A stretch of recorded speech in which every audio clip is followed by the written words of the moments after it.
भाई जोशुआ का, जिनके तवज्जुह से पास्टर जी से मेरी मुलाकात हुई।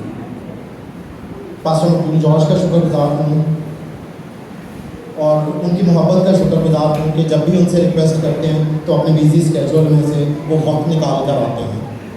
और आप सबका शुक्रगुजार हूँ सबसे बढ़कर कि आप लोगों ने अपनी छुट्टी का वक्त एक प्रोडक्टिव काम में गुजारने के लिए यहाँ पर खुदा के घर में आए।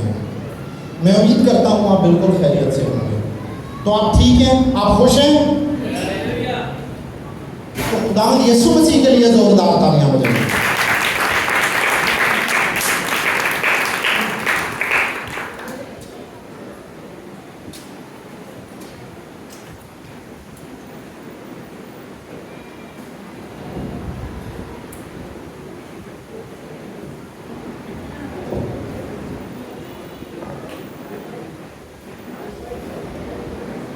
मैं एक चीज़ आपके साथ, बहुत शुक्रिया आप लोगों का, और एक चीज़ और अर्ज़ करना चाहूँगा कि जिस तरह से ट्रेनिंग्स के हवाले से बताया, तो मेरी एक ट्रेनिंग कंसल्टेंसी है जोइस कंसल्टेंट्स के नाम से, और ये जो आज उसी सिलसिले की एक कड़ी है।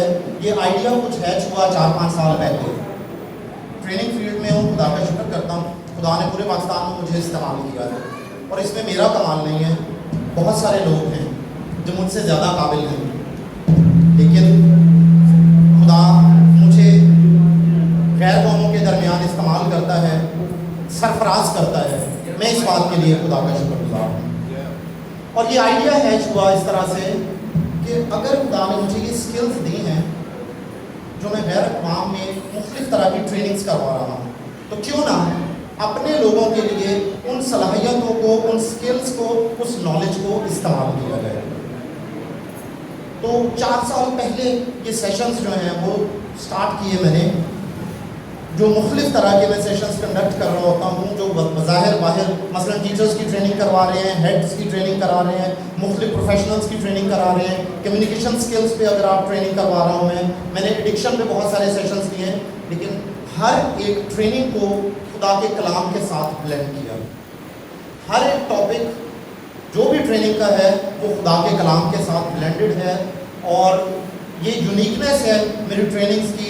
शायद पाकिस्तान में फर्स्ट टाइम इस तरह से हुआ, मैंने नहीं देखा, हो सकता है आपने कहीं इस तरह का तजुर्बा किया हो, तो यकीनन मुझे भी बताइए। मकसद क्या है कि हम आपकी दोहरी ग्रोथ करना चाहते हैं। जोए वैसे तो मेरी बेटी का नाम है, दूसरी बेटी का, लेकिन जोए आप सबको पता होगा और जो खादमीन है वो बेहतर तौर पर जानते हैं। यूहन्ना 10:10 में लिखा है, यीशु मसीह ने कहा मैं इसलिए आया कि वो ज़िंदगी पाएँ और कसरत की ज़िंदगी पाएँ। तो वहाँ जो ज़िंदगी के लिए, वो कसरत की ज़िंदगी के लिए लफ्ज़ है वो जोए यूनानी ज़ुबान में है। जोई भी है, जोए भी है, दोनों प्रोनाउंसिएशन है, जिसका मतलब है दोहरी कसरत की ज़िंदगी या दोहरी अवधि ज़िंदगी। तो दोहरी से क्या मुराद है? डबल अंग्रेजी तर्जमा हो गया है ना, कि अगर उन्होंने डबल ਨੂੰ अनपैक करिए, उसकी वजाहत करिए, तो उसका मतलब ये है कि ना सिर्फ रूहानी बल्कि दुनियावी तौर पर भी कसरत की ज़िंदगी। राइट? खुदा सिर्फ ये नहीं चाहता कि आप रूहानी तौर पर तरक्की करें, बल्कि वो ये भी चाहता है कि आप दुनियावी तौर पर भी तरक्की करें। तो दोनों एस्पेक्ट्स को, दोनों पहलुओं को हमने मद्देनजर रखा है। इस तरह से अपनी ट्रेनिंग्स को हमने डिज़ाइन किया है। और आज का जो सेशन है, या सेशन का एक हिस्सा है सैक्रिफाइस, कुर्बानी, तो वो भी कुछ इसी तरह की है, जिसमें 1 वे ट्रैफिक नहीं होगी, ये 2 वे ट्रैफिक होगी। ठीक है? सब कुछ मैं ही नहीं बोलूँगा, 1 घंटा मैं ही बोलता रहा तो मैं थक जाऊँगा। ਉਂਝ भी जोड़ा है तो रमज़ान के थकावट होती हो जाती है। तो हम बातचीत को मिल के जारी रखेंगे। आपकी पार्टिसिपेशन बहुत ज़रूरी होगी इस ओवरऑल सेशन को, इस काविश को कामयाब बनाने में। तो मैं यकीन रखता हूँ कि आप मेरे साथ होंगे। ऐसा ही है? तो मैं उसके लिए चाहूँगा कि आप सब खड़े हो जाएं। आपके पास पेन, पेंसिल, कॉपीज जो कुछ भी हैं अपनी चेयर पे रख दें, और यकीन रखें कोई चौक के नहीं लेके जाएगा। सर ये वहाँ रख देंगे, अगर आप बाइबल मैं चेयर पे नहीं यहाँ रख दीजिए या मुझे दे दीजिए।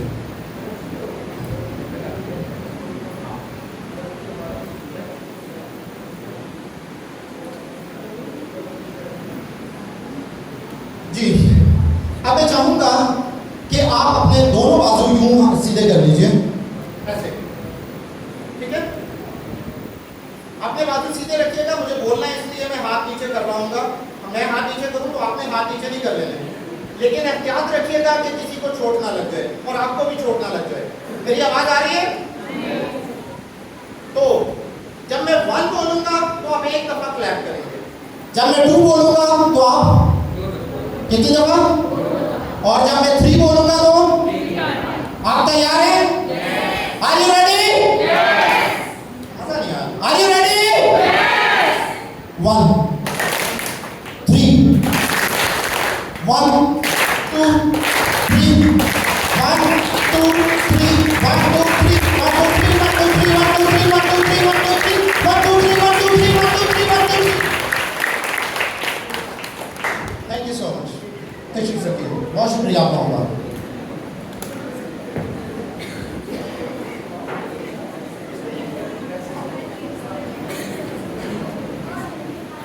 तो दोस्तों, तस्वीर में आपको कुछ नजर आ रहा होगा, तस्वीर आपके सामने है। मैं चाहूंगा कि आप थोड़ी देर इस तस्वीर पर गौर से देखें, फिर आपके जहन में जो कुछ आए अपने हाथ उठाइए, बारी बारी आपसे पूछते हुए चला जाए।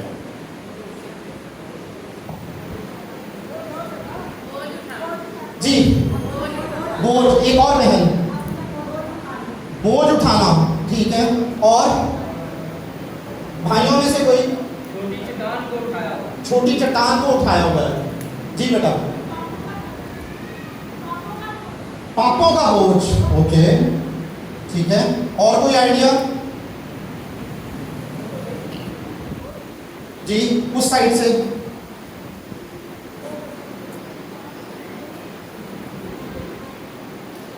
जी भाई, क्लिक कीजिएगा प्लीज। जनाब, वेट ऑफ योर चॉइसेस, ये आपके चुनाव का बोझ है जो किसी ने नहीं उठाया हुआ। किसने उठाया हुआ है? हाँ, आवाज नहीं आ रही। हमने उठाया हुआ है, ये बोझ हमारे ऊपर। क्या वाकई ऐसा है कि हमारी जिंदगी में कोई बोझ है? ये सोचने की जरूरत है कि ये नहीं कि पादरी ने आप देता था बस हांजी हांजी करके तो ठीक है।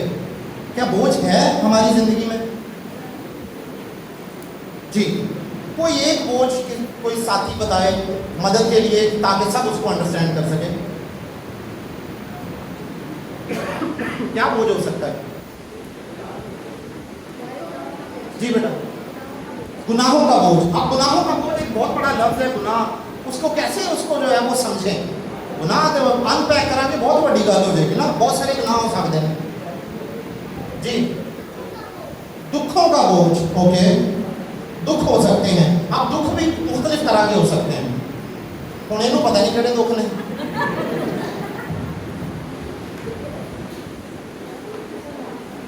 एक मिनट और कीजिएगा प्लीज, और जी क्लिक कर दीजिए, क्लिक कीजिए और कर लीजिए। ये कुछ आपकी मदद के लिए है, आपकी रहनुमाई के लिए कि मुख्तलिफ तरह के बोझ हो सकते हैं। चंद एक आपके सामने स्क्रीन पर है। लैक ऑफ सेल्फ कॉन्फिडेंस, मुझ में एतमाद की कमी है, ये एक मेरा बोझ हो सकता है। सोशल मीडिया कंपैरिजन, ਇਹਦਾ बड़ा मसला है आजकल। ओहो, ਉਹਦੀ फेसबुक ਦੇ ਉੱਤੇ ਇੰਨੇ ਲਾਈਕ आ ਜਾਂਦੇ ਨੇ, मैं पोस्ट करनी है या करना वा तो मैनू तो 5 लाइक मिलते हैं। सोशल मीडिया कंपैरिजन है, उसके फॉलोअर कितने हैं, मेरे फॉलोअर कितने हैं। अच्छा, 1500 फॉलोअर हैं यशवंत भाई के, ऐसे के इत्तफाकन मैंने कल देखा तो वो मेरा तो एक भी फॉलोअर नहीं था यार। कंपैरिजन, सोशल मीडिया कंपैरिजन, ये भी एक बोझ है। इसको हम समझें या नहीं समझें। पीयर प्रेशर, पीयर प्रेशर क्या होता है? अपने दोस्तों का पीयर किसे कहते हैं? अपने दोस्तों का दबाव। दबाव, प्रेशर, दबाव है तो पीयर किन्हों आते हैं? आप सबको पता होगा, लेकिन शायद बच्चों को नहीं पता हो या कुछ लोगों को। पीयर दोस्त हो सकते हैं, पीयर आपके हमसर, आपके साथी, आपके कोलीग्स हो सकते हैं, ऑफिस में हो सकते हैं, आपके स्कूल कॉलेज यूनिवर्सिटी में हो सकते हैं, चर्च में भी हो सकते हैं। To be very realistic. अच्छा किसी चर्च लीडर आ, मैं भी लीडर हाँ, ए भी लीडर है, बी भी लीडर है, पर ए बी ਨੂੰ ਬਹੁਤਾ ਜਿਹੜਾ ਹੈ ਤੇ ਉਹ ਪ੍ਰਾਇੋਰਟੀ ਮਿਲਦੀ ਹੈ, ਉਹਨਾਂ ਨੂੰ ਦੁਆ ਲਈ ਬਹੁਤਾ ਸੱਦ ਲੈਂਦੇ ਨੇ, ਮੈਨੂੰ ਨਹੀਂ ਸੱਦਦੇ। ये भी प्रेशर हो सकता है मेरे लिए। तो ये मुख्तलिफ तरह के पीयर प्रेशर्स हो सकते हैं, और इसी तरह से बहुत सारे बोझ हैं हमारे ऊपर। अभी मैं क्या चाहूँगा, और मैं ये यकीन रखता हूँ कि आप लोग जब एक एकेडमिक सेशन में, एक टीचिंग सेशन में आए हैं, तो एक कॉपी और पेंसिल ज़रूर साथ में लाए होंगे, ऐसा है? अगर कोई दोस्त, कोई साथी, को बहन या भाई नहीं लेकर आया, तो मैं गुजारिश करूंगा उनके बराबर में जो बैठे हुए हैं कि आप एक पेज निकालकर अपनी कॉपी में से, अपनी डायरी में से अपने पार्टनर को दे दें जिनके पास नहीं हो। कुछ लोगों के हाथ खाली नहीं होना, तो पेन या पेंसिल नज़र नहीं आती, ना कापी नज़र आ रही है, इसलिए रिक्वेस्ट की थी जी। ये हम तो बारी आ गई। आई जस्ट सेड कि it would be a two way communication, right?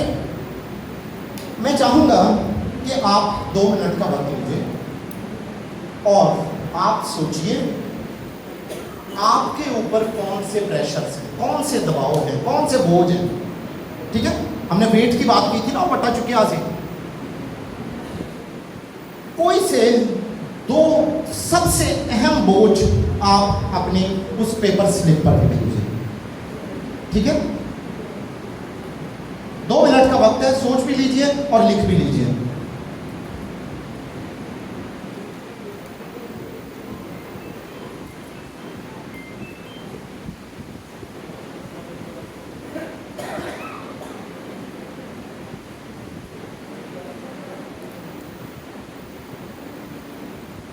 बात क्लियर है? सबको समझ में आ गया?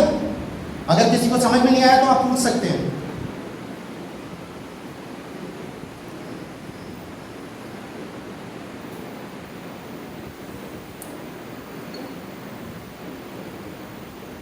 जब आप लिख लें तो पेपर का वो टुकड़ा काट लीजिए, वो स्लिप काट के तो मुझे दे दीजिएगा, हम सब जमा करेंगे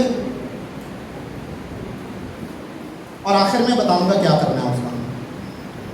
फेसबुक पे नहीं पाऊंगे, ये यकीन रखिए।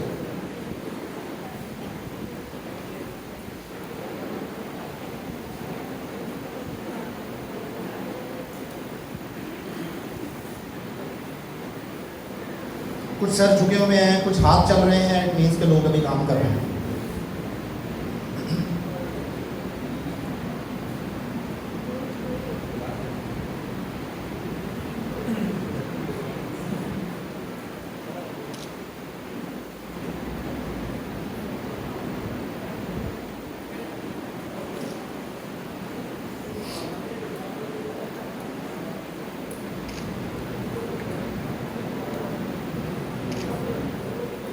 जी, लिख लिया आप लोगों ने?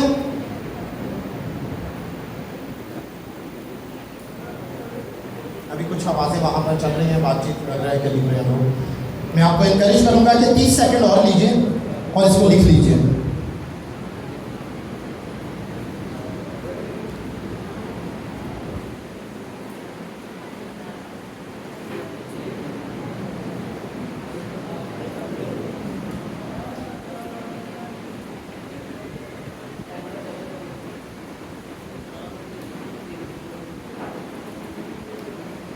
जिन्होंने लिख लिया है वो पेपर अपनी कॉपी में से पेज का टुकड़ा फाड़ के तो वो मुझे दे दीजिए मेहरबान।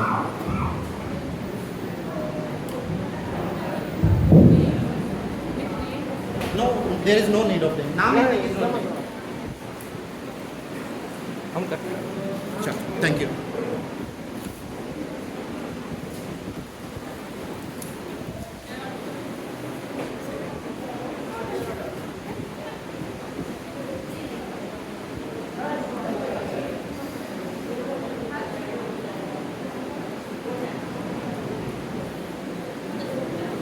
Done?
जी जनाब, हर एक ने अपना अपना बोझ है। किसी का बोझ ये है कि मैं कैरियर में कैसे तरक्की करूं, किसी को मजीद आगे तरक्की करने के में डाउट्स हैं बहुत सारे कि क्या मैं कैरियर में तरक्की कर पाऊंगा, कर पाऊंगी या नहीं कर पाऊंगा। तो बिलीव्स में डाउट है। किसी का ये बोझ है कि वो खिदमत तो करना चाहता है या चाहती है, लेकिन उसको जिस तरह से चाहते हैं वो नहीं कर पा रहे, ये बोझ है। एंड लिस्ट गोज ऑन, बहुत सारी जो है वो ये लिस्ट लंबी है, लेकिन ये चंद एक मैंने आपके साथ शेयर किए। अगर आप इनको क्लिक करें, हाँ ये कुछ आपके सामने भी है। फैमिली कन्फ्लिक्ट्स आपके लिए बोझ हो सकते हैं, घर में मसाइल हैं किसी भी तरह के, डाउटिंग बिलीव्स आपके, अभी हमने बात की अपने कैरियर में मज़ीद आगे बढ़ने की, तो वो आइडेंटिटी की शनाख्त मेरी क्या होगी, मैं कौन हूँ, मैं किस मुकाम पे हूँगा या होंगी आने वाले वक्तों में। तो ये स्ट्रगल्स जो हैं ये भी एक बोझ है। सैडनेस भी एक बोझ हो सकती है, स्ट्रेस आपके पास एक बोझ हो सकता है। अब ये जो बोझ है, क्या ये हमारी तरक्की का बायस बनते हैं? आपसे सवाल है सर, आवाज नहीं आ रही, नो, बल्कि ये दबा देते हैं हमें और क्या करते हैं, मायूस कर देते हैं। जी यहाँ से एक और आवाज आई थी कोई, रुकावट है हमारे लिए, ऑब्स्टेकल्स हैं, ठीक है जी मैम। ज़हनी टेंशन बढ़ जाती है, आप बिल्कुल ठीक बता रहे हैं। कॉन्फिडेंस को, हमारे एतमाद को कम कर देते हैं, शक में डाल देते हैं। इवन हमारे जो रिश्ते, हमारे ताल्लुकात हैं, उसमें भी रुकावट का बायस बनते हैं, उनको खराब करते हैं। जी ज़ेबा, सोचने समझने की सलाहियत ख़त्म हो जाती है जब ये बोझ आते हैं, और बहुत सारी आपकी स्ट्रगल्स होंगी। मैं यकीन से कह सकता हूँ हम सब की किसी न किसी शक्ल में कुछ ना कुछ बोझ है हमारे, और ये बोझ हमें मुश्किल में डाल रहे हैं, हमें मायूस कर रहे हैं, हमारी सोचने समझने की सलाहियत को ख़त्म कर रहे हैं, हमारे लिए रुकावट का बायस बन रहे हैं, हमें तकलीफ दे रहे हैं, और ये रोज बोझ हम उठाते हैं। ऐसा ही? तो क्या आप चाहते हैं कि ये बोझ आपके ऊपर से हट जाए? कौन कौन चाहता है वो अपना हाथ उठाए, सीधा हाथ। अच्छा, दो पाई आप नहीं चाहते? Just kidding. अच्छा, बहुत शुक्रिया, हाथ नीचे कर लें, उत्तर हाथ थले कर लो। तो करें क्या? मैं कैरियर में कैसे आगे बढ़ूं? तो जिसका कैरियर है उसी ने आगे बढ़ना है। देखो, मैं अक्सर एक गल आना हुआ, मैं समझाने के लिए मिसाल देता हूँ, उस पर वो गुर्दों फेफड़ों पे ना खुले। मैं अक्सर कहता हूँ आपके सर में दर्द है तो गोली कौन दिखाएगा? क्या गोली मैं खा लूं? आपके सर में दर्द है, मैं आपको गोली ला के दे सकता हूं कि आ लो मेरे भरा मेरी भैन गोली खा लो। गोली उन्हें खानी है जिहदे सिर 'च दर्द है, तो बोझ भी उन्हें हटाना है जिहदे सिर के उत्ते है, जिहदे मोढियां के उत्ते। अगर आप चाहते हैं कि ये इन मसाइल से हम निकलें, इस बोझ से आज़ादी पाएं, ताकि ये मसाइल हमारी ज़िंदगी से हट जाएं, क्या करें? ਖਾਨਦਾਨ ਦਾ ਮਸਲਾ ਹੈ, ਬੱਚਿਆਂ ਦਾ ਮਸਲਾ ਹੈ, ਬੱਚਿਆਂ ਦੀ ਤਾਲੀਮ ਦਾ ਮਸਲਾ ਹੈ, ਉਹਨਾਂ ਦੇ ਬਿਹਤਰ ਮੁਸਤਕਬਲ ਦਾ ਮਸਲਾ ਹੈ, ਮੇਰੀ ਸੈਲਰੀ ਘੱਟ ਹੈ, ਬੱਚਿਆਂ ਦੀ ਸਕੂਲਾਂ ਦੀ ਫੀਸ ਬਹੁਤੀ ਹੈ, ਉਹਨਾਂ ਦੇ ਖਰਚੇ ਬਹੁਤੇ ਨੇ, ਦੁਕਾਨ ਤੇ ਜਾਣਾ ਵਾ ਤੇ ਕੱਪੜੇ ਇੰਨੇ ਮਹਿੰਗੇ ਨੇ ਕਿ ਉਹਨਾਂ ਦੀ ਈਦ ਤੇ ਕੱਪੜੇ ਕਿੰਜ ਦੇ ਲਵਾਂ, अच्छे कपड़े लेने की कोशिश करना कि मेरी गुंजाइश तो बाहर में। ये भी रोज़मर्रा के मसाइल हैं जो हमारे लिए बोझ का बायस बनते हैं। वो स्ट्रेस किसी ने कहा था, तो ये पेरेंट के लिए स्ट्रेस का बायस बनते होंगे। जो पेरेंट्स हैं जितने भी यहाँ पर, वो इस बात को बहुत अच्छे से उस चीज़ का अंदाज़ा कर सकते हैं। क्या करें, कैसे बोझ कटे, बोझ तो बहुत सारे। आगे बढ़ते हैं जरा।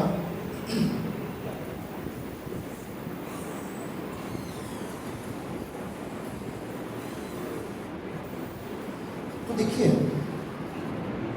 बोझ हटाने के लिए हमें क्या करना पड़ेगा? हमें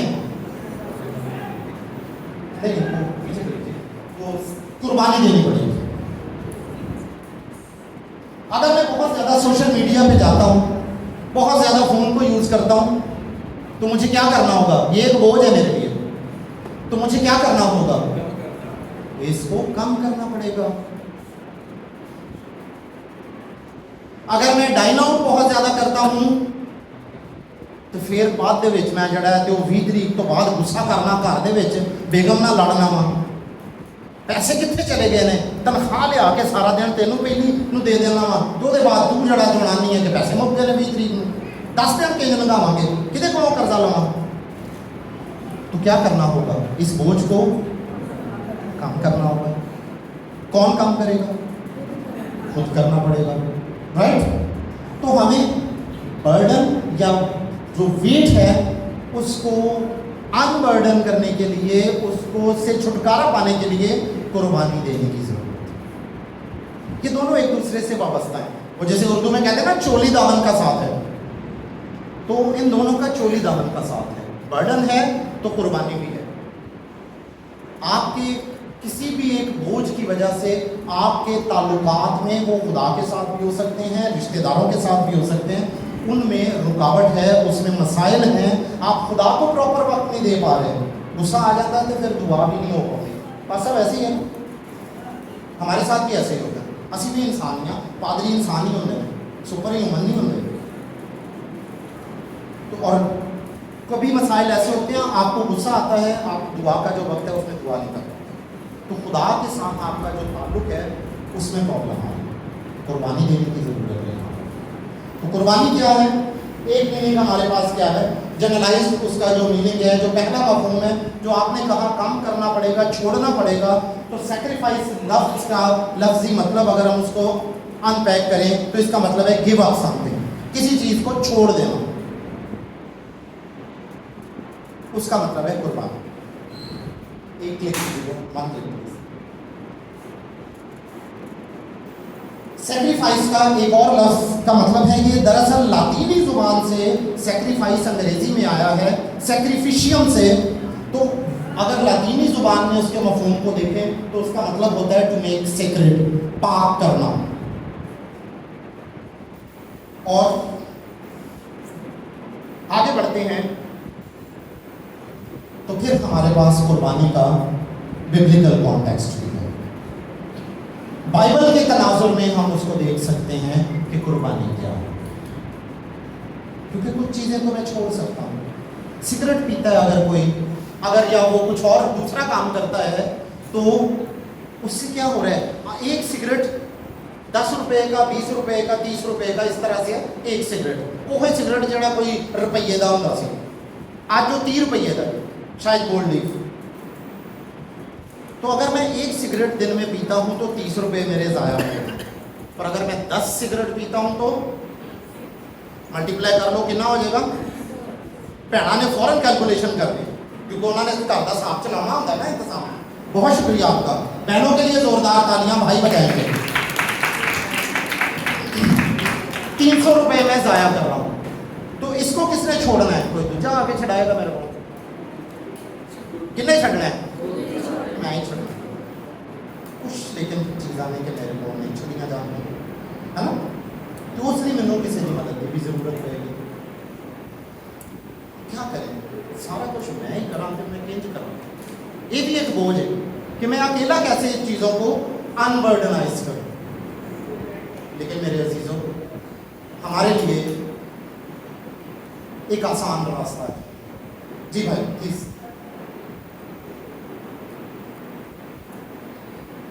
वन क्लिक मोर प्लीज, एक और क्लिक कीजिए प्लीज।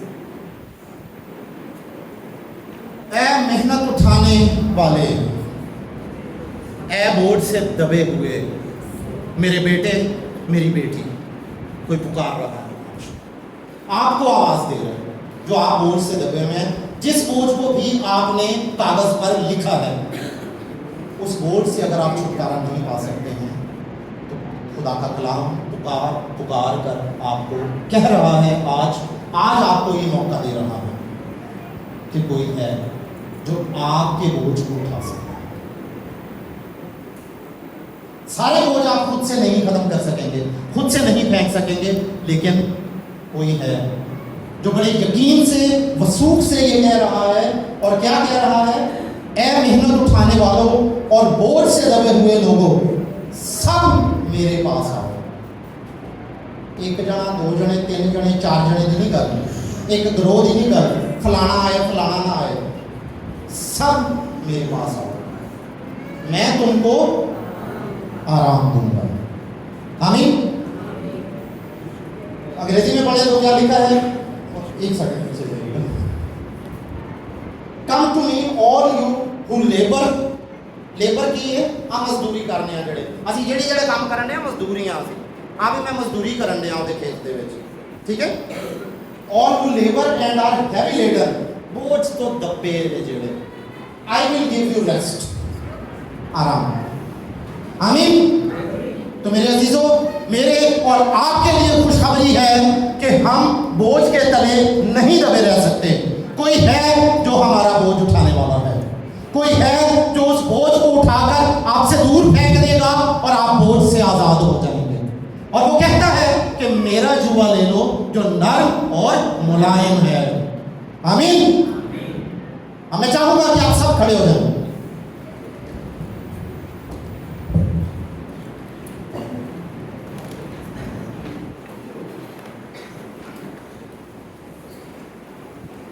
बहुत बोझ है हमारे ऊपर, अपने सर पे उठाए ऐसे करके अपने बोझ, अपनी कमर को झुका ले थोड़ा सा। बोझ जो होंगे तो सीधा नहीं खलोता जाता, असं आर्नल्ड या बॉडी बिल्डर नहीं है कि असं सारा कुछ ही चुक लांगे, बोझ ना झुक जाएंगे, झुकते हैं हम। लेकिन हमें खुशखबरी है आज हमारे पास, तो इसलिए आज इन बोझों को उठा फेंके, जोर से फेंकने, ऐसे जोर से फेंकिए, क्योंकि यीशु मसीह आपके बोझ उठाने। आमीन। आमीन। खुदा यीशु मसीह के लिए जोरदार तालियां बजाइए।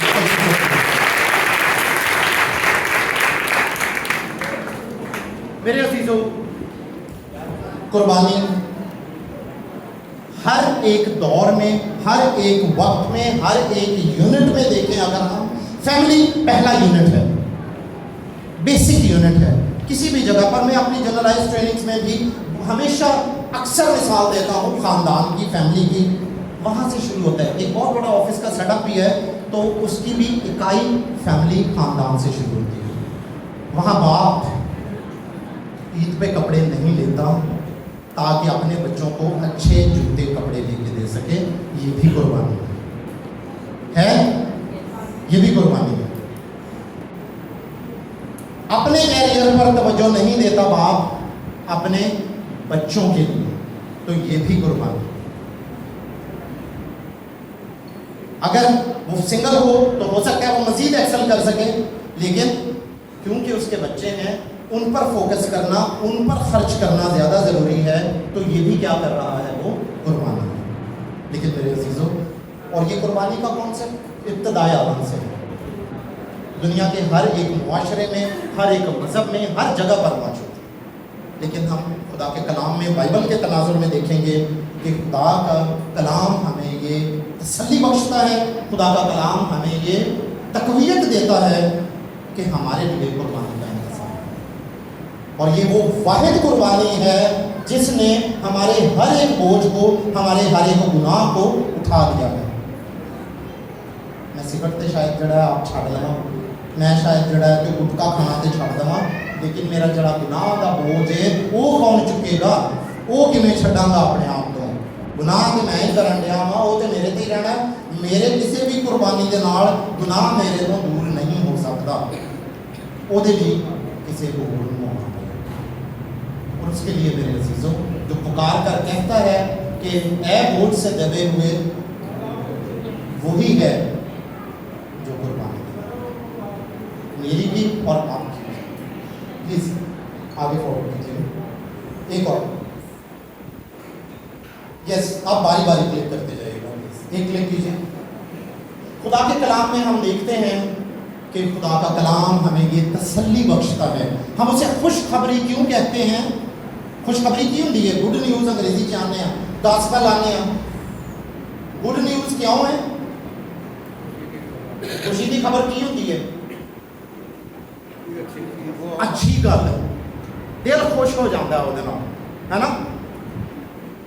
ਤੇ अच्छी गल ही खुदा के कलाम में खुशखबरी ਅਸੀਂ ਇਸੇ ਲਈ ਆਨੇ ਆ कि वो सानू ये खुशी की खबर देंदा है कि तेरे गुनाह जड़े ने वो माफ हुए। जा बेटा, तेरे गुनाह माफ हुए। गुनाह का बोझ मैं नहीं चुक सकता, ना मेरे को लाया जा सकता है। दुनियावी बोझ तो किसी तरह शायद मैं ला ही ला, लेकिन गुनाह का बोझ मैं कला नहीं ला सकता। वो कोई है जिन्हें कुर्बानी दी है। और खुदा का कलाम सानू दसदा है, एक पहली आयत में दोनों रहने हैं, लेकिन खुदा अपनी मोहब्बत की खूबी हम पर यूं जाहिर करता है कि जब हम गुनाहगार ही थे तो मसीह हमारी खातिर हुआ। आमीन। रोमियो 5:8 में ये हवाला है, तो वो शायद चेंज किया है तो उसकी वजह से वो रेफरेंस मिक्स हो गए हैं उसमें। तो आपके पास खुदा के कलाम में ये हमें तक़वियत मिलती है, ये खुशखबरी मिलती है कि जब हम गुनाहगार थे, और मैं उसको अगर इस तरह से कहूँ, आप इत्तफाक करेंगे कि जब हमारी पैदाइश भी नहीं हुई थी। ताड़े तो सब तो बड़ी उम्र का इतने कितना होएगा? कोई 60 साल का होएगा, 65 साल का होएगा, 70-80 साल का होएगा, ऐसे शायद कोई 90 साल का होए, या 100 साल का कोई है। 100 साल का कोई है यहाँ पर बुजुर्ग? 100 साल पुराने यहाँ से बस मैक्स, है ना? लिमिट साड़ी 100 साल है। लेकिन अज तो 2000 साल पहलों कोई मेरे ते ताड़े गुनाहां दी मर गया सी, और वो साडा यीशु मसीह सी। आमीन। तो ये हमारे लिए खुशी की बात है, खुशी की खबर है कि यीशु मसीह ने वो कुर्बानी जो मुझे और आपको देनी पड़ती, गुनाह तो मेरे और आपके हैं, है ना? अंगूर असी खाइए तो दंद किसी होर दे खट्टे होण, वो कुछ इंज की मिसाल होंदी है ना पंजाबी च। तो लेकिन मसला की होया कि इत्थे इंज ही है, गुनाह मैं ते तुसी कीता, लेकिन यीशु मसीह ने जान अपनी दी ताकि असी हमेशा दी मौत तो बच सकें। आमीन। आगे देखें तो वो क्या कहता है, और वही हमारे गुनाहों का कफारा है, और ना सिर्फ हमारे ही गुनाहों का बल्कि तमाम दुनिया के गुनाहों का भी। जब पिछली और रेफरेंस में हमने बात की थी, पिछली आयत में हमने देखा था कि वो क्या कहता है, ऐ बोझ से दबे हुए और बोझ उठाने वाले और मेहनत करने वाले, वो किसको कहता है? सब मेरे पास। लाइकवाइज उसी चीज का कनेक्शन, उसी का तसलसल हमें यहाँ मिलता है। वो कहता है कि मेरे गुनाहों का नहीं, हमारे गुनाहों का नहीं, बल्कि तमाम दुनिया के गुनाहों का कफारा है। और यहाँ एक और लफ्ज का इजाफा हो गया, कफारा। कफारा क्या होता है? ढांपना। किस चीज को ढांपना? गुनाहों को ढांपना, गलतियों को ढांपना, कमियों को ढांपना। तो किसने ढांपा है हमारे गुनाहों को, हमारी गलतियों को? किसने ढांपा है? आवाज पूरी नहीं आई, मजा नहीं आ गया। किसने ढांपा है? Hallelujah, hallelujah. हमारा यीशु मसीह है जिसने मेरे और आपके गुनाहों को ढांप लिया है। और इससे बेशतर कि हमारा जन्म होता, हम माँ के बदन में तरतीब पाते, उससे बेशतर यीशु मसीह ने उस गुनाह को ढांप लिया है जो आपने पैदा होकर करने थे। तो मेरे अजीजों, ये बहुत बड़ी खुशी कि हम ना सिर्फ इस दुनिया के बोझों से आज़ाद होते हैं, बल्कि हम हमेशा की ज़िंदगी के भी वारिस हो जाते हैं। आमीन। और ये सब क्यों कर रहा है वो? यीशु ने क्यों कर दिया है? Sir please. मोहब्बत की खातिर।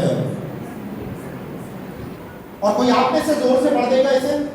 क्योंकि खुदा ने दुनिया से ऐसी मोहब्बत रखी कि उसने अपना इकलौता बेटा बख्श दिया, ताकि जो कोई उस पर ईमान लाए हलाक ना हो, बल्कि हमेशा की जिंदगी पाए। आमीन।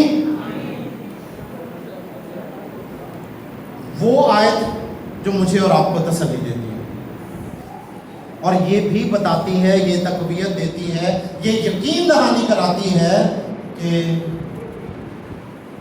बेटे ने अपनी जान मोहब्बत के लिए कुर्बानी दी और उस कुर्बानी के वसीले से उसने क्या किया? कफारा दिया है। कुर्बानी होगी तो कफारा होगा, बगैर कुर्बानी के कफारा भी नहीं हो सकता। ऐसा नहीं था कि मैं कोट लावा तो मैं आख्या चलो वहाँ ढापना है, ये ढांपना है तो मैं जड़ा तो कोट लावा तेन ढक देवा, ये इंज नहीं कर, कुर्बानी देनी पैनी। राइट? तो यीशु ने कुर्बानी दी, तो इसलिए वो मेरा और आपका, हम सब का और पूरी दुनिया का कफारा हुआ। आमीन। तो मेरे अजीजों, आपके जो बर्डन्स हैं, आपके जो बोझ हैं, और उस बोझ के नीचे जो आप दबे हुए हैं, जो कोई कुछ भी नहीं आप जानते हैं, लेकिन उसके साथ साथ हम तो नहीं जानते मगर यीशु मसीह जानते हैं। और वो यीशु मसीह आज से 2000 साल पहले ही ये आपके बोझ को, आपके उस बर्डन को, आपके उस वेट को, जिसकी वजह से आपको स्ट्रेस है, आपको परेशानी है, आप दुख में मुब्तला हैं, आपको ये तकलीफ है, आपको डाउट्स हैं, या आप परेशानी का शिकार हैं, वो हर एक चीज को उसने सलीब पर कीमत से जड़ दिया और मेरे और आपके उन सारे बोझों को उसने आपसे दूर उठाकर फेंक दिया है। जिस तरह से हमने एक विजुलाइज प्रैक्टिस की कि हम अपने बोझ को आज उठाकर फेंकते हैं, तो वो आपको पहले से ही इन बोझों से छुटकारा दे चुका है। ज़रूरत इस अमर की है कि आप उसके सामने उसका इकरार करें कि हाँ खुदावंद यीशु, मेरे ये बोझ थे, मेरे इन बोझों को ले, मैं नहीं उठा सकता, तू इसको उठा ताकि मैं जो है वो इन बोझों से निजात पाऊँ। तो वो यकीनन आपके बोझों को आपसे उठाएगा और इतना दूर फेंक देगा जैसे मशरिक से मगरिब एक दूसरे से दूर। आमीन। और कुर्बानी को अगर हम देखें तो पुराने अहदनामे के पस मंज़र में भी हमें कुछ वाक़यात मिलते हैं। क्लिक कर लीजिएगा। नूह ने कुर्बानी दी थी, शुक्रगुजारी की कुर्बानी थी। वो कब कुर्बानी दी? जब वो कश्ती से निकलता है। राइट? पैदाइश की किताब में आपको ये रेफरेंस मिल जाएगा। अगर आप आगे बढ़ते हैं तो पैदाइश की किताब में एक और कुर्बानी नजर आती है, अब्राहम और इसहाक की। अब्राहम की बड़ा मशहूर वाक़या है, हम सब उससे वाकिफ हैं। तो अब्राहम और इसहाक की कुर्बानी, वो कुर्बानी भी खुदावंद की यीशु मसीह की कुर्बानी को ही पेश करती है, उसका अक्स थी। राइट? असल कुर्बानी तो यीशु मसीह की ही है, लेकिन पुराने अहदनामे में जितनी भी कुर्बानियाँ नजर आती हैं वो यीशु मसीह में ही आकर कहीं ना कहीं पूरी होती हैं। मंबा उनका सोर्स, उनका जो न्यूक्लियस पॉइंट है वो यीशु मसीह है, मरकज़ा है जो उसका। जैसे साइंस में पढ़ते हैं ना कि खुलिया होता है, सेल जिसे कहते हैं, तो उसमें मरकज़ा होता है, जिसे अंग्रेजी में न्यूक्लियस कहते हैं। तो बाइबल मुकद्दस का जो न्यूक्लियस है वो यीशु मसीह है। बाइबल मुकद्दस का जो हीरो है वो यीशु मसीह है। बाइबल मुकद्दस का एक एक लफ्ज़, वो चाहे नए अहदनामा में लिखा गया है जहाँ वाज़ेह तौर पर यीशु का नाम, यीशु का लफ्ज़ लिखा गया है, या पुराने अहदनामे के किसी भी हिस्से में किसी भी पारे को आप उठाते हैं तो उसमें कुछ भी तहरीर है, कुछ भी बताया गया है, वो यीशु मसीह की तरफ इशारा है। तो ये जितनी भी कुर्बानियाँ हैं हमने जो देखा वो यीशु मसीह की कुर्बानी की तरफ ही इशारा करती हैं। और ईद फसह की कुर्बानी जो बड़ी मशहूर कुर्बानी है, जो बहुत मशहूर एक वाक़या है, जो डायरेक्टली पोर्ट्रे करता है यसु मसीह को, क्योंकि कलाम में ये लिखा है कि वो देखो खुदा का बर्रा। फसा में भी बर्रा कुर्बान किया जाता था एक घर के लिए, एक खानदान के लिए। तो लाइकवाइज वो क्या कहता है, कौन किसने कहा था वो देखो खुदा का बर्रा? नौजवानों में से कोई बताएगा? टेस्ट नहीं लैंड दिया किसी का, पर नौजवान दसणगे। नौजवान ਜਿਹੜੇ 20 ਸਾਲ ਤੋਂ ਥੱਲੇ ਥੱਲੇ ਨੇ, ਤੁਸੀਂ ਵੀ ਨੌਜਵਾਨ ਹੀ ਜੇ ਬਾਜੀ, ਲੇਕਿਨ ਜਿਹੜਾ ਹੈ ਜੋ 20 ਸਾਲ ਤੋਂ ਵੱਡੇ ਨੇ। यूहन्ना रसूल, बच्चे के लिए जोरदार तालियां बजाएं कि बच्चे ने यूहन्ना का नाम लिया। यूहन्ना इस्तबागी था, वो बपतिस्मा देने वाला था, जिसने ये कहा था यूहन्ना ना ठीक लिया सी उन्हें ते ਅਸੀਂ ਉਹਨੂੰ दुरुस्त मनांगे, ठीक है। तो उसने कहा वो देखो खुदा का बर्रा जो जहान के गुनाह को उठा ले जाता है। और किसकी तरफ इशारा कर रहा था? यीशु मसीह की तरफ। तो वो फिसा का बर्रा है जिसने मेरे और आपके गुनाहों को उठा लिया। आमीन। तो मेरे अजीजों, खुदा के कलाम में बहुत सारे हवाले हैं। अगर हम उन हवालों की बात करेंगे तो वक्त की किल्लत हो जाएगी, कई दिन, कई हफ्ते, कई महीने लग जाएंगे हम उन पर बात कर सकते हैं, लेकिन हम अपने टाइम फ्रेम में रहेंगे, ठीक है। वो असी जोश में होश नहीं खोना हमने, इसको हमेशा याद रखें, ठीक है। भावनाओं में बह के तो हम इतने जोशीले और जज्बाती ना हो जाएं कि जोश से होश ही खो गई है तो आप बोल ही जाइए। एक जगह में एक छोटा सा वाक़या सुनाता हूँ, मैं नाम क्या वो जाहिर नहीं करूँगा। एक गुड फ्राइडे का सरमन चल रहा था एक चर्च में, तो वहाँ पर वो 7 कलमात पर बात नहीं थी बल्कि एक कलेक्टिव मैसेज था। तो पास्टर साहब कलाम सुना रहे थे, अब वो कोई 1.25 घंटे या 1.5 घंटे से ज़्यादा हो गया था, एमरेट। तो किसी ने क्या कहा, चल बस भी कर, पीछे बैठे हैं, चल बस भी कर, सारी बाइबल आज ही सुना देनी है। तो we should take care of this as well, right. तो खुदा का कलाम हमें ये बताता है कि जब कुर्बानी है, बोझ है, तो कुर्बानी होगी और कुर्बानी ही कफारा करेगी। कुर्बानी के बगैर कफारा नहीं हो सकता। और ये हमने देखा कि मेरे, आपके, हम सब के जितने भी तरह के बोझ हैं, चाहे वो दुनियावी हैं या रूहानी हैं, उन सब का एक ही इलाज है। और वो इलाज क्या है? क्या है? यसु मसीह की कुर्बानी। कल्ला यसु मसीह नहीं आ जाता और फिर चला जाता 3-4 साल तो बाद आसमान पे, तो कोई फायदा नहीं सी होना जिन्नी देर तक सूली ते नहीं सी चढ़िया, उन्हें अपना कीमती लहू नहीं सी बहाया। यसु की कुर्बानी है तो मैं और आप गुनाहों से निजात पाते, otherwise there is no way, right. तो खुदावंद यीशु मसीह के लिए जोरदार तालियां बजाइए।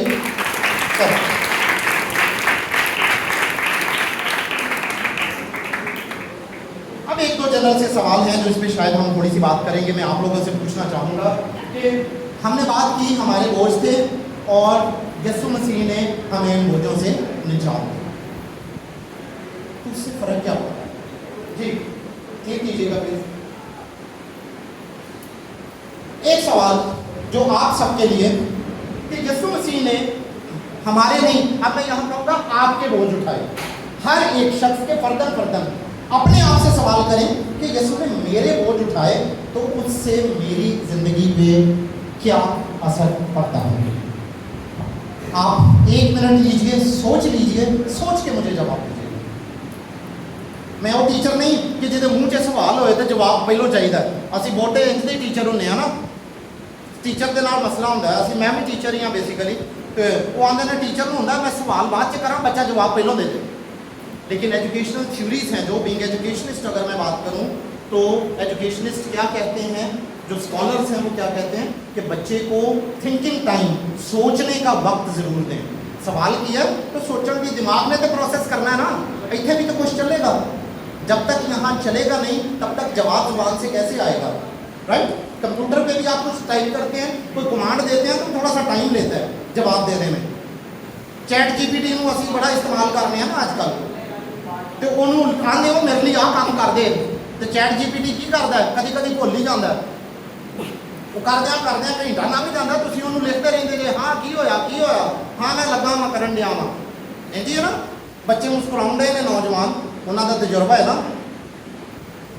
So just think for a while, सोचे आप पे क्या असर है, और मैं रैंडमली चाहूँगा कि आप उसका जवाब दें जो हम सबकी रहनुमाई के लिए होगा।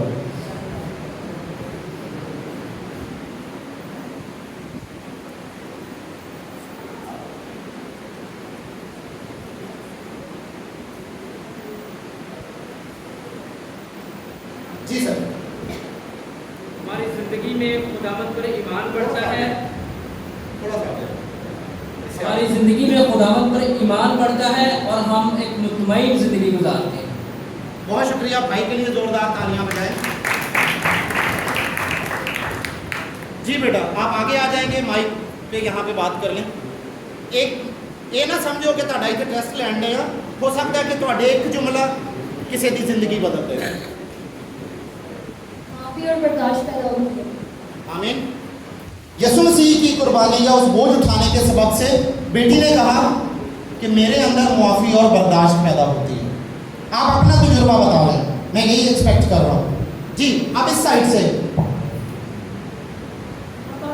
जी बहन, बारी बारी। पुरानी इंसानियत जाती है और हम नए होते जाते हैं। पुरानी इंसानियत जाती है और हम नए होते जाते हैं बहन। और उसके बाद आगे बुला लो। ओके जी बाजी प्लीज। कोई गल नहीं, ये देखो एक बोझ एतमाद की कमी, अज उन्होंने भी उस बोझ में भी सुटो परा। जो यसु तुहाडे नाल है तो फिर किहदा डर है? मैं पकड़ता हूँ आप। अब हम गुनाहगार नहीं रहे क्योंकि हमारे सारे गुनाह हमारे खुदा ने अपने प्रेज़ द लॉर्ड। हालेलुया। तो मेरे अजीजों, ये वो सवाल है जो आपके साथ जाएगा। आपने अभी गौर किया, लेकिन ये वन टाइम एक्टिविटी या वन शॉर्ट क्वेश्चन नहीं है। ये हमेशा आपके साथ रेजोनेट होता रहना चाहिए, आपके कान में गूंजता रहना चाहिए, बजता रहना चाहिए कि यीशु ने मेरे बोझ उठा लिए, तो मेरी ज़िंदगी पे क्या असर है। और ये हम सब के लिए, आपके लिए नहीं, हम सब के लिए ऐसे। एम आई राइट पर्सन? जी भाई।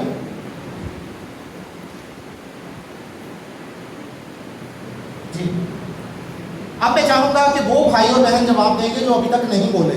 मैनू पता है कौन कौन ने, ठीक है। ये तो तुम 50-60 जने है, 300 भी होंगे तो शक्ल पता होंगे ने जो इतने खलोता होंगे उन्होंने नज़र आया होंगे।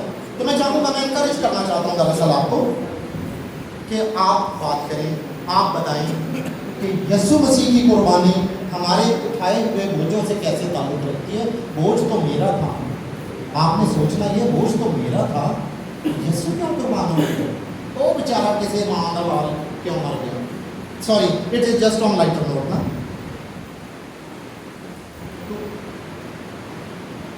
देखिए टाइम, 1 मिनट के लिए सोचें और फिर बारी बारी बताएं।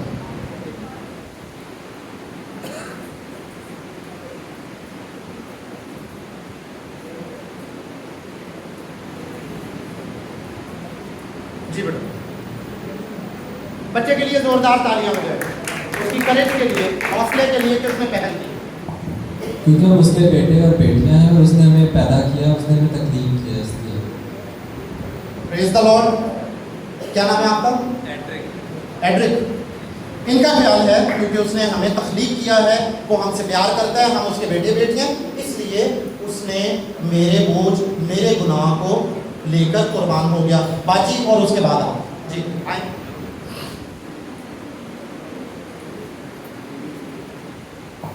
खुदावंद ने दुनिया से ऐसी मोहब्बत रखी कि अपना बेटा बख्श दिया, जो कि उस पर ईमान लाए हलाक न हो गए। आपके लिए क्या फर्क पड़ा? आपके लिए उसने क्यों बोझ उठाया? सवाल ये था, अपना बताएं। ये तो एक आयत है जो सबके लिए है, लेकिन अगर आप अपना थोड़ा सा तजुर्बा बताएं, अपना तासुर बताएं, तो ये हम सबको सीखने का मौका मिलेगा।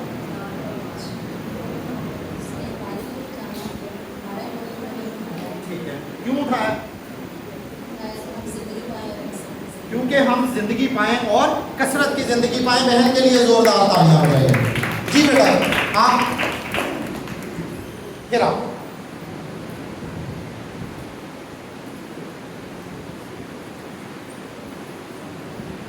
Be ready. उसने हमारे लिए अपनी जान सलीम पर दी ताकि हम निजात पाएं और कसरत के पाएँ और हमारी बुराइयाँ ऊपर इसलिए उठाएं कि हम शैतान के हाथों से मार ना पाएं। Praise the Lord. क्योंकि हम शैतान के हाथों से मार ना खाएं, हम जिंदगी पाएं, कसरत की जिंदगी पाएं और शैतान के हाथों हम मार ना खाएं। ये बहन का ख्याल है। जी बेटा। वो मेरी कहानी से इसलिए ताल्लुक़ रखता है क्योंकि वो मुझसे प्यार करता है और उसने मुझसे अगापे मोहब्बत की है, इसलिए। बहुत शुक्रिया आपका। और उसने अगापे मोहब्बत की है, और अगापे मोहब्बत क्या है? बेलॉस मोहब्बत। मोहब्बत का वो इंतहाई पहलू जहाँ पर गर्ज ख़त्म हो जाती है। बेलॉस, जिस तरह से भाई ने कहा, कोई गर्ज नहीं है वो, ठीक है। और वो ये जानता है कि मैं और आप ये गुनाह से छुटकारा नहीं पा सकते थे। गुनाह के कफारे के लिए हमारी कुर्बानी किसी काम की नहीं थी, चाहे हम बैलों को, बछड़ों को, बकरों को कुर्बान करें या खुद को कुर्बान करें, हम उस कुर्बानी के और कफारे के उस लेवल पर पहुंच नहीं सकते थे, हम छुटकारा नहीं पा सकते थे। इसलिए उसने अपने इकलौते बेटे को हमारे लिए बख्श दिया। आमीन। आगे बढ़ते हैं, आगे चले जाएंगे। Okay please. यहाँ पर एक छोटी सी वीडियो देखनी है आपने। वीडियो देखने के बाद आपसे सवाल करूंगा, जी गौर से देखिएगा। Sir 1 click.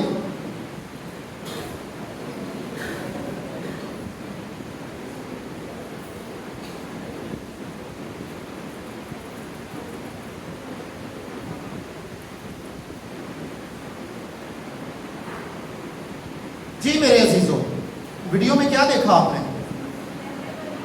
हाँ, आवाज नहीं आउंडी, थोड़ा जोर दे। पानी की एक बूंद से बहुत गहरे सर्कल बन रहे हैं। पानी की एक बूंद से बहुत सारे सर्कल बन रहे थे। जी बाजी, दलदल है, पानी है, पानी दलदल नहीं है।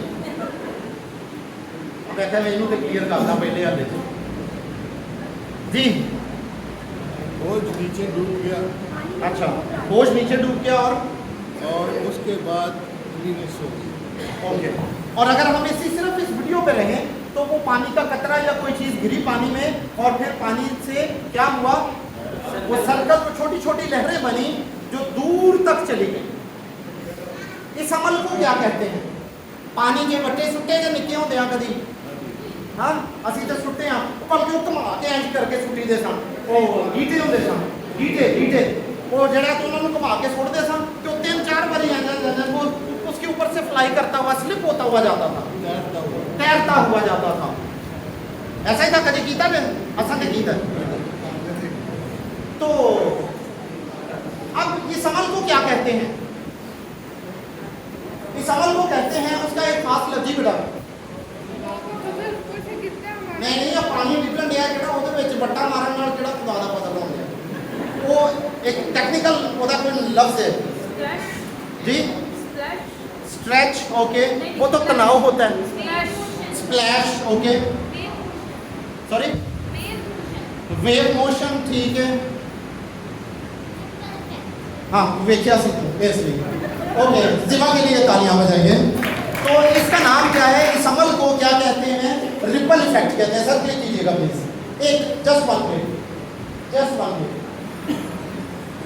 इस अमल को कि पानी में पत्थर गिरे, कोई चीज़ गिरे, पानी का कतरा गिरे, अपने टब च घर जाके तो टब च अद्धा टब करके तो ਉਹਦੇ ਵਿੱਚ ਉੱਤੋਂ एक मग ਦੇ ਨਾਲ कतरा सुटियो, तो इस अमल को तुम देख सकते हो कि वो कतरा जैसे ही पानी में गिरेगा तो वो दायरे से बनते चले जाएंगे। वो छोटी छोटी लहरें हैं जो दूर तक चले जाएंगे, राइट। ये पानी के तालाब में भी इस हिस्से में यही हो रहा है। इस अमल को रिपल इफेक्ट कहते हैं ना, लहरों का अमल, मुसलसल लहरों का अमल या तसलसल कह सकते हैं। और रिपल इफेक्ट को अगर हम मुख्तलिफ शोबाजात में देखें, साइंस में इसे बड़ा इस्तेमाल किया जाता है, सोशल साइंसेस में, एकेडमिक्स में, तो बेसिकली किसी भी एक अमल के तसलसल को रिपल इफेक्ट कहा जाता है। कोई एक अमल हो गया और अब वो अमल मुसलसल जारी रहता है तो वो रिपल इफेक्ट कहलाता है, या कोई उसे जारी रखता है, राइट। अब यहाँ पर रिपल इफेक्ट क्यों लेकर आया? इतने केड़ा पानी है जिहदे विच बट्टे मारने हैं, है ना। इस रिपल इफेक्ट को हम कुर्बानी के साथ देखते हैं कि किस तरह से ये जुड़ा हुआ है और किस तरह से हमारे ऊपर एक जिम्मेदारी लाता है। ये रिपल इफेक्ट एक जिम्मेदारी है, इट्स अ रिस्पॉन्सिबिलिटी, बोझ नहीं है। जिम्मेदारी बोझ नहीं होंगी, ये जरूर ध्यान च रखा जाए। असी अक्सर जिम्मेदारी को भी बोझ ही समझ लेंगे। ओ यार फिर काम दे चुके वो काम इसलिए दिता गया क्योंकि तुसी ही कर सकते हो, कोई दूजा नहीं कर सकता। कोई भी काम नहीं देता तुम पे, उन्हें तुम इस काबल समझे, इस अहल समझे। You are eligible and able to do that. तुम जोड़ा तो उन्हें आख्या कि तुम ये करो, तो जिम्मेदारी है। तो रिपल इफेक्ट एक जिम्मेदारी है। आए हम आगे बढ़ते हैं सर प्लीज। स्क्रीन पे भी मैंने उसको रिपल इफेक्ट वाला ही जो है वो इफेक्ट किया है जी। अब आपको स्लाइड एक एक करके क्लिक करना होगा। मेरे अजीजों, कुर्बानी में रिपल इफेक्ट कहां पर है? और वो आता है सलीब पर। यसु मसीह ने सलीब पर अपनी जान दी, यसु मसीह ने कुर्बानी दी, तो उसका रिपल इफेक्ट, जो पहला रिपल इफेक्ट था कि वो कफारा हुआ। यसु सलीब पर जान देता है तो कफारा होता है, और उस कफारे के फिर आगे रिपल इफेक्ट है। बारी बारी हम उसे देखेंगे। पहला रिपल इफेक्ट क्या है? यसु मसीह की कुर्बानी का फॉरगिवनेस, मुआफी। यसु कुर्बान होता है, उसने हमारे गुनाहों को ढांक दिया, तो मैं और आप मुआफ हुए। बाप के अंदर जा बेटा, तेन माफ किया जी। दूसरा रिपल इफेक्ट क्या है? Reconciliation with God. खुदा के साथ वो जो ताल्लुक टूट गया था वो फिर से बहाल हो गया। ये उसका एक दूसरा रिपल इफेक्ट। यस, आप सब वाकिफ हैं इससे, लेकिन मैं उसे रिपल इफेक्ट के साथ जस्ट कनेक्ट कर रहा हूं। आपकी स्पिरिचुअल क्लेंजिंग, रूहानी सफाई का अमल, ये वन टाइम एक्टिविटी नहीं है। निजात ले ली, मैं गुनाह कबूल कर लेने, मैं अपने गुनाहों का इकरार कर लिया, यसु मसीह ਨੂੰ कबूल कर लिया, यसु मसीह ने ਮੈਨੂੰ माफ कर दिता है, तो ਹੁਣ मेरे गुनाहों की माफी हो गई। बस ਹੁਣ ਮੈਨੂੰ खुली छूट मिल गई, जो मर्जी करो। हैं इंज ही है? क्या कहते हैं आप? ऐसे ही है कि मैं अब फजल ज्यादा है तो क्या गुनाह ज्यादा करूं? जवाब नहीं आ रहा। कलाम से की लिखा है? हरगिज नहीं। खतूत से लिखा है ना, मतलब क्या फजल ज्यादा है तो गुनाह ज्यादा करूं, और उसके आगे फुल स्टॉप डाल के दो लफ्ज लिखे हुए हैं उर्दू में, हरगिज नहीं। सिर्फ नहीं का हरगिज का लफ्ज जो लग जाता है तो इसका मतलब है कि सोचना भी नहीं। तो हमारी स्पिरिचुअल क्लेंजिंग, जो रूहानी सफाई का अमल है, वो मुसलसल जारी रहता है। मैंने गुनाह से मुआफ़ी हासिल कर ली, मुझे तौबा के लिए जो है तौबा का बपतिस्मा ले लिया, या जिस तरह से ये मेरे खुदा के साथ तालमेल हो गया है, बहाल हो गया रिश्ता, लेकिन रूहानी तौर पर मैं मुसलसल सफाई का अमल जो है वो जारी रखेगा। ये यसु की कुर्बानी का रिपल इफेक्ट है सर। और नई जिंदगी मिल जाती है मुझे, पहले जैसा नहीं रहा, बल्कि मैं एक नई मखलूक हो गया। कलाम में लिखा हुआ है ये। तो वो नई जिंदगी मिलना दूसरा एक और रिपल इफेक्ट है सर। और एक और रिपल इफेक्ट क्या है? अबदी जिंदगी। ये यस्सु की कुर्बानी के रिपल इफेक्ट्स हैं। आमीन। अब मेरे अजीजों, जैसे मैंने आपसे अर्ज की थी कि ripple effect is a responsibility, ये एक जिम्मेदारी है। ये जो तसलसल का जो अमल है, मुसलसल जारी रहने का जो अमल है, ये एक जिम्मेदारी है। अब यीशु ने तो अपने हिस्से का काम कर दिया, अब मेरी और आपकी जिम्मेदारी। अब उस रिपल इफेक्ट को क्रिएट करना आपके ऊपर है, मुझ के ऊपर है। मैं क्या करता? मैं हूँ यीशु की जगह सूली नहीं चढ़ाना, सूली वो एक ही बारी चढ़िया से, और ये मसीह का एक ही बार कुर्बान होना हमेशा के गुनाहों से मखलसी बख्श देता है। लेकिन क्या मैं यीशु के लिए उस कुर्बानी के बदले कुछ कुर्बान करने के लिए तैयार हूँ? ये रिपल इफेक्ट है। ये मुझ पे जिम्मेदारी है कि क्या मैं कुछ कुर्बान कर सकता हूँ? क्या मैं कुर्बान करने के लिए तैयार हूँ? क्या आप तैयार हैं? मेरा आपसे सवाल, क्या आप तैयार हैं? आवाज़ नहीं आऊँगी, बस थोड़े थोड़े से ही लंदे ने। मैं आख्या ना जिम्मेदारी की जो भी गल होती है तो असी फिर जड़ा है तो इधर उधर ही बहने है ना। वो जो चर्च के पादरी साहब पुरपट के लोग इतों कुछ अनाउंस कर लगते हैं, अच्छा जी आज ये काम करना है हमने आने वाले 1 हफ्ते के बाद, और वो जो पास साहब वक्फा देंगे ना फिर की होता है, वो फिर इंज ही हो गया होगा ना। सॉरी, मैं थोड़ा सा लाइटर नोट पे ले रहा हूँ उसे, अपने गुर्दों फेफड़ों पे कोई ना ले, मैं आपको नहीं कह रहा, लेकिन आप नहीं करते होंगे। इस बात का सबूत ये है कि आप सब यहाँ मौजूद हैं, ठीक है? आमीन। तो अपने लिए जोरदार तालियां बजाइए। लेकिन बहुत सारी कलीसियाओं में ऐसा होता है, बहुत सारे लोगों में ऐसा होता है, बहुत सारे घरों में ऐसा होता है। वालदैन कोई काम देते हैं, साढ़े कोल भी घर दे है नहीं इतनी कौम, उन्होंने काम जो आख दी है तो बस फिर समझो कि कुछ मसले ही खड़े हो जाते हैं। घर च भी इंज की कौम होएगी, है ना, जिन्होंने फोन दे छड़ो लेकिन जरा है काम ना कोई आपो, और वो कौम इतों तो लै गए तो इतों तक होएगी।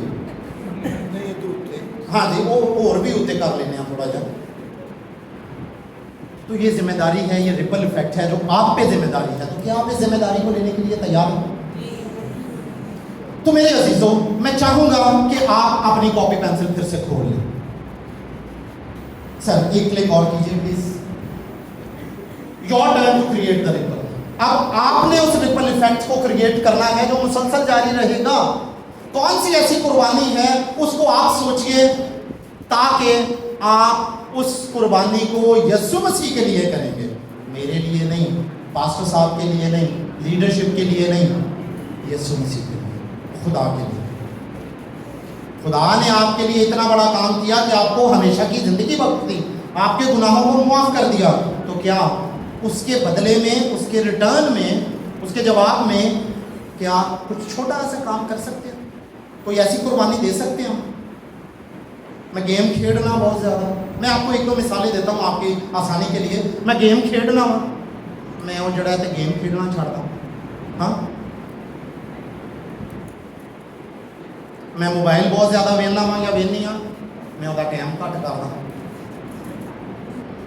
हमने अपने घर में बच्चों का मोबाइल स्क्रीन टाइम 0 किया हुआ है, उथे भी बड़ा सी। अभी मैंने इसीलिए प्रेजेंट के कंटिन्यूस टेंस में कहा कि अभी किया हुआ है, वरना उथे भी बड़े मसले मसाइल थे। ਹੁਣ ਅੱਜ भी मौका कितने लग जाता है तो बड़े मसले शुरू हो जाते हैं, फोन अगे पिछे हो जाते हैं साढ़े। उन्होंने जो रिंगिंग है हम साइलेंट भी नहीं करते, तो साइलेंट मोड पर चले जाते हैं फोन साढ़े। लेकिन असी भी जड़ा जो की आते हैं शिकरे वाली निगाह रखने, असी भी फौरन झपट के जड़ा खिंच लेंगे, खो लेंगे। वहाँ ना झपट के जो है वो बचा पकड़ना है हमें और बचाना है आग से जलते से। तो लाइकवाइज मेरे अजीजों, now it's your turn, write it down. आप अपने पास कोई एक कुर्बानी लिख लीजिए, एक कुर्बानी लिखिए जो आप आज के दिन अहद करेंगे खुदावंद यीशु मसीह के साथ, मेरे साथ नहीं, पास्टर जी के साथ नहीं, लीडरशिप के साथ नहीं, खुदावंद के साथ, कि कोई एक काम अपने पास लिखें कि वो आप करें।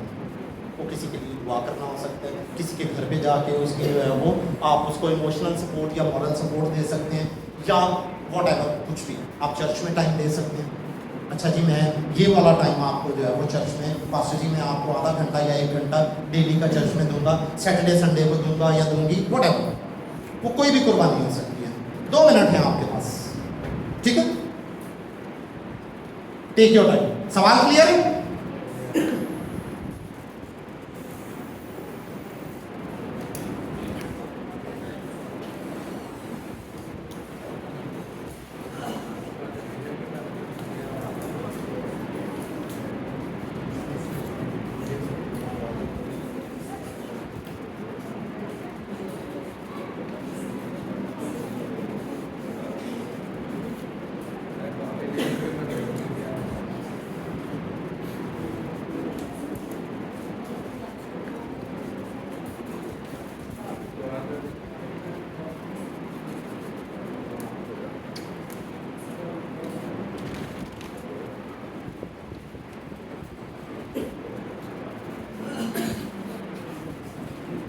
1 मिनट गुजर गया है, 1 मिनट रह गया आपके पास।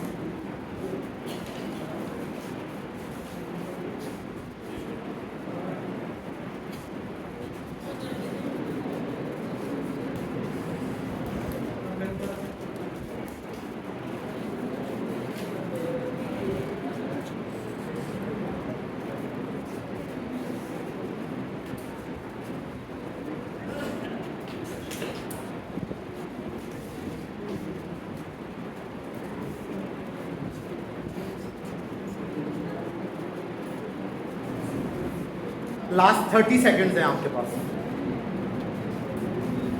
पुत्र तू भी किसी को कागज ला ला, कापी पेंसिल ला ला तो लिख ला, इथों सफा कट के थोड़ा जा दे दे।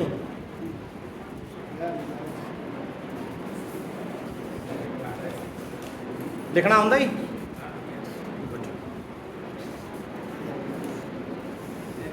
ये सवाल मैंने क्यों किया? बच्चे की इंसल्ट करने के लिए नहीं, मेरा क्योंकि कुछ कम्युनिटी के साथ और यूथ के साथ मैं काम कर रहा होता हूँ, तो बहुत सारे नौजवान होते हैं उनको लिखना ही नहीं आता। ऐसा भी तजुर्बा रहा, ਜਿਹੜੇ टिप टाप बड़े किट ਦੇ ਵਿੱਚ ਹੁੰਦੇ ਨੇ पर पता ਹੁੰਦਾ भी ਆ ਨੇ, ਤੇ ਇਸ ਲਈ ਜਿਹੜਾ ਤੇ ਪੁੱਛ ਲਿਆ ਮੈਂ, एम्बेरसमेंट के लिए नहीं।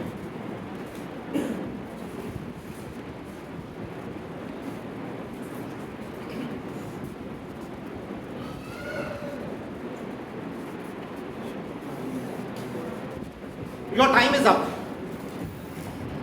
लिख लिया सबने? जबरदस्त हो गया।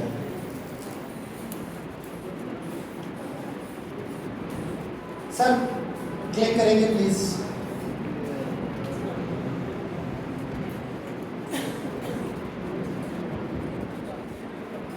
ये आपके लिए है।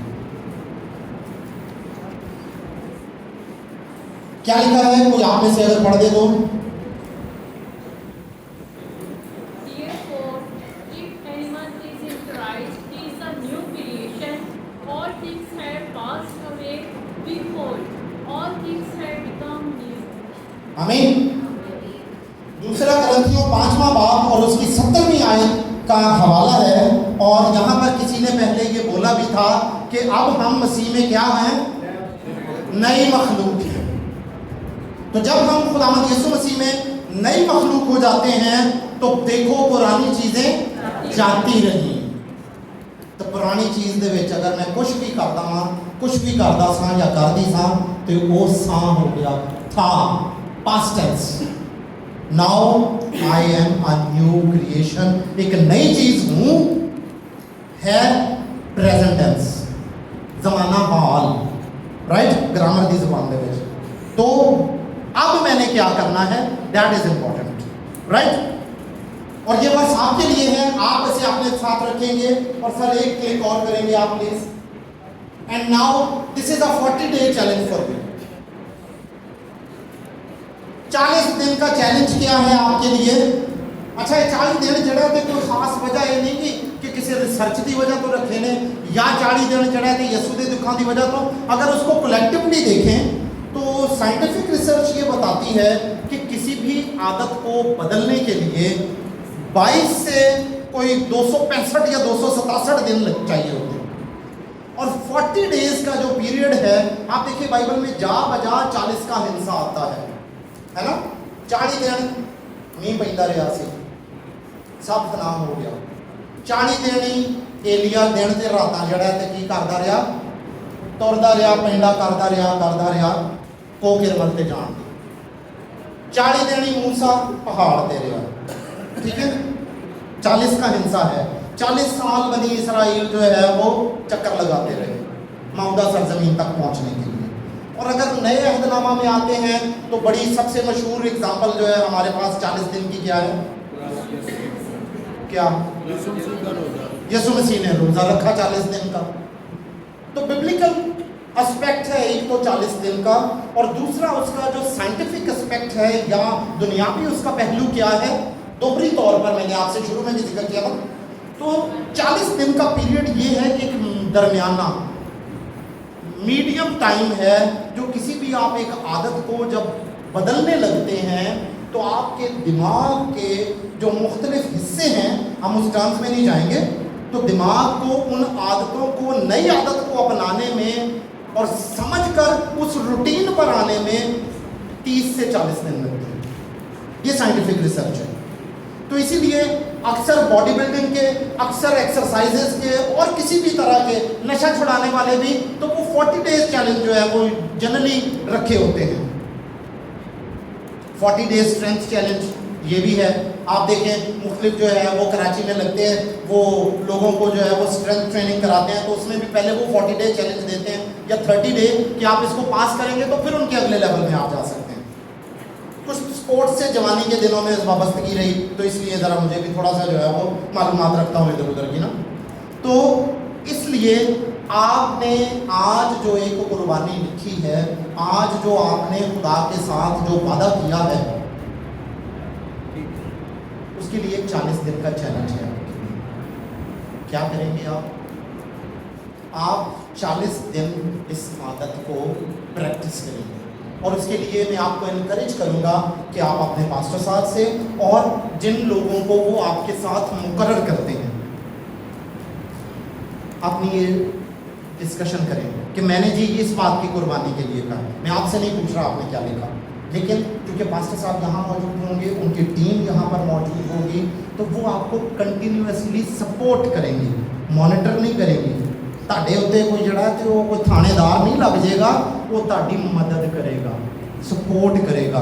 वो जिस तरह शटरिंग होंगी है ना, शटरिंग समझते जे बिल्डिंग बनती है जो तो वो जड़े तो वो लगे होंगे ने फट्टे शट्टे लगे होंगे ने, उन्होंने शटरिंग आते हैं, स्काफोल्डिंग का लफ्ज़ भी आते हैं।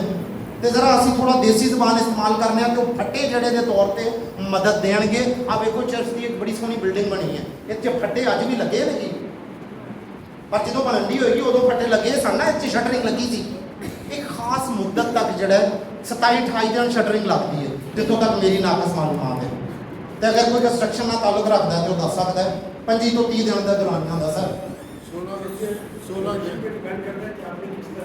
अच्छा ओके, उतना ज़्यादा दौरानिया होगा। तो चलो 40 दिन एक एवरेज टाइम है, तुसी उस आदत को जारी रखोगे तो तुहाडा वो सपोर्टर है जिहड़ा तुहानू इनकरेज करता रहेगा। जे भज्जण वालियां दे नाल भी होंदे ना, लंबी रेस ते जिहड़े दौड़दे ने, उन्हां दे नाल बाइक ते गड्डी ते पानी दी बोतल भी देंदे ने, उन्हां नू इनकरेज करन दे होंदे ने हैं। तो उंज ही तुहानू वो जिहड़ा एक लंबी दौड़ दौड़नी है तो उहदे वास्ते तुहानू इनकरेज करना, ठीक है। क्योंकि आपका 40 डेज चैलेंज है। मैं पास्टर साहब से कंटिन्यूसली और रेगुलरली राब्ते में हूँ। मैं उनसे पूछूंगा 40 दिन के बाद आपके रिजल्ट क्या थे, वो आप बताएंगे, आप चर्च में शेयर करेंगे, आप पास्टर साहब के साथ शेयर करेंगे और आपके वसीले से पास्टर साहब के जरिए से मुझ तक भी पहुँचेंगे। ये हम सब के लिए इनकरेजमेंट हो। तैयार है? अगर आप तैयार हैं तो अपना दायां हाथ उठाएं। कितने लोग तैयार हैं? Right hand, right. हाँ, मैं मौजूद चाहता हूँ कि मैं उर्दू ही बोली जाना, कुछ अंग्रेजी मीडियम के भी बच्चे ने। So just raise your right hand please. Okay, thank you so much. और अब आप क्या करेंगे, आप ऐसे करेंगे, ऐसे हाथ फ्री हो और अपने लिए जोरदार तालियां बजाएं।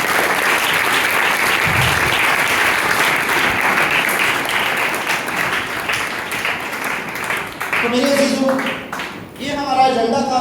हमने वेट ऑफ चॉइसेस और नीड फॉर सेक्रीफाइस की बात की थी, बिब्लिकल फाउंडेशन ऑफ सेक्रीफाइस और responding to the price, that was ripple effect. Ripple effect पर बात की थी और आखिर में जो कंक्लूजन है, प्लीज एक और फॉरवर्ड कीजिए। आखिरी 1 मिनट 2 मिनट मैं लूँगा आपके लिए और मैं चाहूँगा कि मैं आप सबके लिए दुआ करूँ। आज जो खुदा के साथ आपने वादा किया है, जो खुदा के साथ आपने एक कमिटमेंट की है, कमिटमेंट की तैयारी की है, जैसे मेरी प्रेयर पार्टनर हैं और मेरी ट्रेनिंग एसोसिएट भी हैं, तो उन्होंने आकर मुझे बताया। Ziba will you stand up please. थोड़ा ख्याल होएगा कि मैं अपनी निस्बेतर की गल करन दिया नहीं। मेरी प्रेयर पार्टनर मेरी बेटी हैं और मेरी ट्रेनिंग असिस्टेंट भी है ज़िबा खान। तो वो मुझे यहाँ पर कान में आके बता रही थी कि मैंने कमिटमेंट की है कि मैं स्क्रीन टाइम कम करूँगी, क्योंकि हाले भी दाल लगता है तो कम खिंच के रख देना है, और मैं खुदा के साथ ज़्यादा वक्त गुजारूँ। तो लाइकवाइज आप सब ने भी कुछ कमिटमेंट की है, तो मैं आपके लिए दुआ करना चाहता हूँ कि खुदा आपको ये फजल दे कि आप इस कमिटमेंट पर ना सिर्फ पूरा उतरे, बल्कि ये आपकी ज़िंदगी में तब्दीली लाए, आपकी ज़िंदगी में बरकत का बायस हो और किसी और की ज़िंदगी में भी बरकत लाने का वसीला। आमीन। तो आइए हम अपने सरों को झुकाते हैं, हम खुदा की शुक्रगुजारी करते हैं। खुदा कुद्दूस जिंदा आसमानी बाप, तेरा शुक्र, तेरी हमद और तेरी तारीफ हो। तू जो भला है, अजीम है और मेहरबान है। मैं तेरी शुक्रगुजारी करता हूँ तेरे सारे फजल के लिए, तेरे रहम के लिए, उन तमाम बरकतों के लिए जो तूने हमें बख्शी हैं। सबसे बढ़कर कि हम आज के दिन तक जिंदा हैं, सेहतमंद और तंदुरुस्त हैं। बथेरे ऐसे हैं जो आज के दिन का सूरज ना देख पाए, बथेरे ऐसे हैं जो आज के दिन में मौजूद हैं, मगर वो मेरी और आपकी तरह चल फिर नहीं सकते, मेरी आपकी तरह सेहतमंद और तंदुरुस्त नहीं है कि जो चाहे वो खा पी सकें, बल्कि वो शायद दवाएं खाते हैं, किसी के सहारे का मोहताज हैं। लेकिन हम अपने बाप का शुक्र करते हैं कि उसने हमें सेहत, तंदुरुस्ती और कुव्वत बख्शी है, और सबसे बढ़कर ये फजल बख्शा है कि हम उसके हुजूर जमा हो सकें, हम उसके फजल के तख्त के पास आ सकें। और इस बात का भी शुक्रगुजारी करते हैं कि उसने हमें हमेशा की ज़िंदगी बख्शी है, अपने बेटे यीशु मसीह की कुर्बानी के वसीला से। उसने अपने इकलौते बेटे को मेरे और आपके गुनाहों के लिए कुर्बान कर दिया। ऐ बाप, मैं तेरा शुक्र करता हूँ कि तूने यीशु मसीह को, जो हमारा भाई है, उसको कुर्बान किया ताकि उसके खून बहाने के वसीला से हम हमेशा की ज़िंदगी को पा सकें। तेरा शुक्र। और ऐ बाप, मैं तेरा शुक्र करता हूँ इस सारी मुकद्दस महफिल के लिए जो तेरे खादमीन के और तेरे लोगों के वसीला से सजाई गई है, ताकि हम सब वहाँ जमा हों, तेरे कलाम से सीखें और उस कलाम से हम बरकत पाएं। खुदा बाप, जितने हाज़रीन यहाँ पर मौजूद हैं, तेरा खादिम होते हुए इनके लिए मैं दुआए खैर करता हूँ, इनके लिए बरकत की दुआ करता हूँ कि इन्होंने जो भी वादे तेरे हुजूर किए हैं, जो भी कमिटमेंट 40 दिन के लिए की है, इस 40 दिन के चैलेंज को कबूल किया है, तो इनको फजल बख्श, इनको बरकत दे, ताकि ये इस चैलेंज को ना सिर्फ कबूल करें बल्कि इसको पूरा करने वाले, इनको हिम्मत और हौसला देना, इनकी हौसला अफजाई करना, ताकि ये तुझ कामिल करने वाले यीशु मसीह को तकते रहें और इन 40 दिनों में अपनी उस कुर्बानी को मुसलसल जारी और सारी रखें, ताकि ये अमल ना सिर्फ इनके लिए बरकत का बायस हो, बल्कि इनके घरानों के लिए बरकत का बायस हो, और उसके साथ साथ इस कलीसिया के लिए बरकत का बायस हो, और बथेरों की ज़िंदगी में तब्दीली लाने का बायस और वसीला हो। खुदा, मैं तेरा शुक्र करता हूँ पास्टर साहब के लिए, उनकी सारी टीम के लिए। खुदा, तू अपने बंदा को और ज़्यादा कसरत से इस्तेमाल कर, तो अपने बंदा को फजल दे, ताकि वो खुदावन तेरी खिदमत में और कसरत से बढ़े और बहुतों की ज़िंदगियों में तब्दीली के लिए खुदावन वसीला और ज़रिया बने। खुदावन, तू हमें फजल देना कि हम इसी तरह से अगले सेशन में जाएं और तेरे कलाम को सीखें और तुझसे बरकत पाएं। यीशु मसीह के नाम के वसीला से आमीन।